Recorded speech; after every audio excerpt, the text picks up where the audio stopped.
When we talk about your gut microbiome, we can't neglect your gallbladder, okay? And I see a lot of people with gallbladder issues, or even worse, their gallbladder was removed.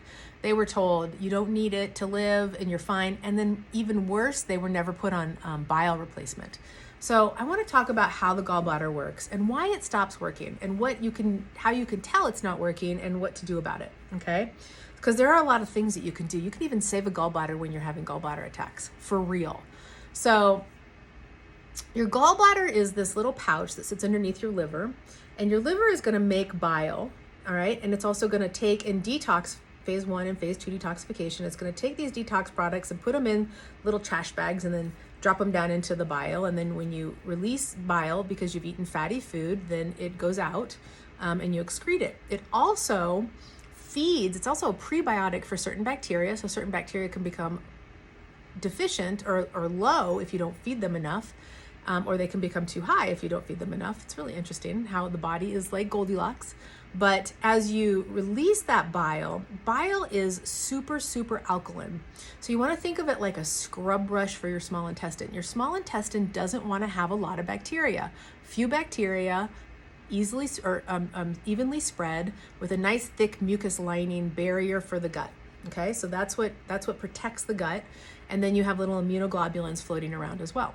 So let's go back to the gallbladder. If your gallbladder if you're not producing enough bile, we have a congestion in the liver, and that can happen because of, like bile stones that get congested in there, or, heavy toxin load, or, it just can't work well. There's a lot of reasons. It's not super straightforward because there's so many reasons. But I want to talk about the gallbladder. If you have a thyroid issue, there is a thyroid gallbladder link, and it has to do with the hormone that's produced that affects it. So if you are hypothyroid, it is highly probable that you have a hypofunctioning gallbladder. And this is when it hypofunctions, you build up sludge. So what happens is the gallbladder produces bile, it goes down through the common bile duct, you secrete, poof, you squish it out, you secrete a whole bunch of it, and then whatever you don't need anymore, you stop, and then it gets sucked back into the gallbladder and it gets concentrated. And that concentrated bile is super important to have, right? So when you don't have the gallbladder anymore to concentrate that bile, you can see it's just going to drip bile all the time in the small intestine. You don't ever get that super concentrated part. You're very likely to get a dysbiosis or an overgrowth in the small intestine, okay? The number one indicator that you have a gallbladder issue is pain behind the shoulder blade. It's a referral point for the gallbladder. It's also, if you get bloated after you eat, can be the gallbladder as well. Or if you get, pain, then it's really bad, right? But you can still save it. So there's a number of different ways that you can do that. You can actually massage your gallbladder. So underneath your rib cage, can't really see that, underneath your rib cage, right here, okay, is where your gallbladder lives. This is on the right side of my body. And if you go and you push straight in, you can kind of see it gentle, right? And you rub clockwise, right? It might be tender on you.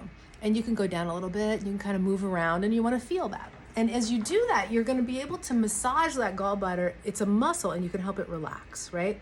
So remember, energy follows intention. So also send it some love, like really love it. Don't be mad at it. Really give it like some good love.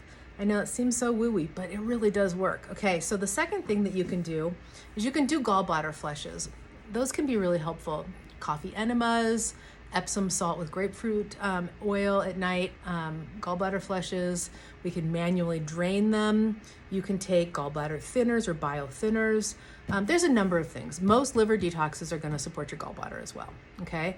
But I just want you to know how important it is, how it works, and that you can, and if you have issues, don't ignore them, right? All symptoms are your body's early warning system. They're trying to tell you, look here, something's going on. And so your job really, you want to listen to that, because when you listen to that, then it's going to let you know what to do. And if you don't know, then you want to get yourself a good functional medicine doctor who can really help you get underneath it. And that's not just change your diet and give you supplements. It's really helping you look at all the pieces. Super important. I hope that's helpful. You do not have to live with gallbladder issues or lose your gallbladder. You absolutely can have a healthy one.